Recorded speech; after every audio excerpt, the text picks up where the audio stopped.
আপনার যদি কোনো স্বার্থপর আত্মীয় আপনার আশেপাশে চলে আসে, তাহলে আপনি কি করবেন? সেটা নিয়ে আজকে আমি কথা বলতে এসেছি। আপনারা মনোযোগ দিয়ে শুনুন। আসসালামু আলাইকুম। কেমন আছেন সবাই? আজকে একটা গুরুত্বপূর্ণ টপিক নিয়ে কথা বলতে এসেছি, যেটা আমাদের জীবনে প্রায় সবার জীবনে ঘটে থাকে।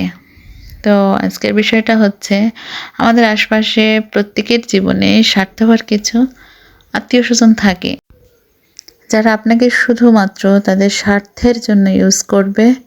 আর স্বার্থ ফুরালেই আপনাকে চিনতেও পারবেন, আপনাকে মনেও রাখবেন। আপনি তাদের জন্য কি করেছেন না করেছেন তারা কখনোই আপনাকে মনেই করবে না।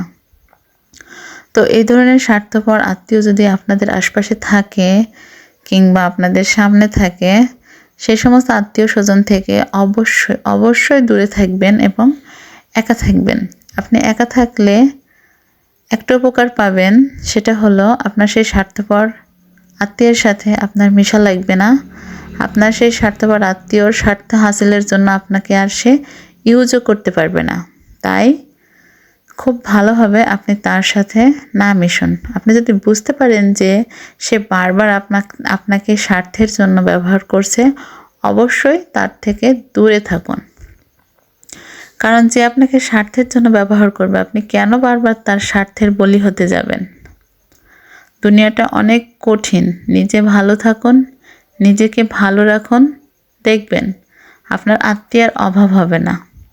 তাই যেখানে আপনার মূল্যায়ন নেই, সেখানে কখনোই পড়ে থাকবেন না। আপনি নিজে একা বাঁচুন, একা থাকুন। যদি মন খারাপ হয়, আপনি গল্পের বই পড়ুন, আপনি টেলিভিশন দেখুন, আপনি বাইরে কোথাও ঘুরতে চলে যান, কোথাও বসে একটু ফুচকা খান, চটপটি খান, দেখেন এমনিতেই আপনার মন ভালো হয়ে যাবে। ওই সমস্ত স্বার্থপর আত্মীয় স্বজন থাকার থেকে আপনি একা থাকুন, একা নিজের মতো করে বাঁচুন, দেখবেন আপনি অনেক অনেক ভালো থাকবেন।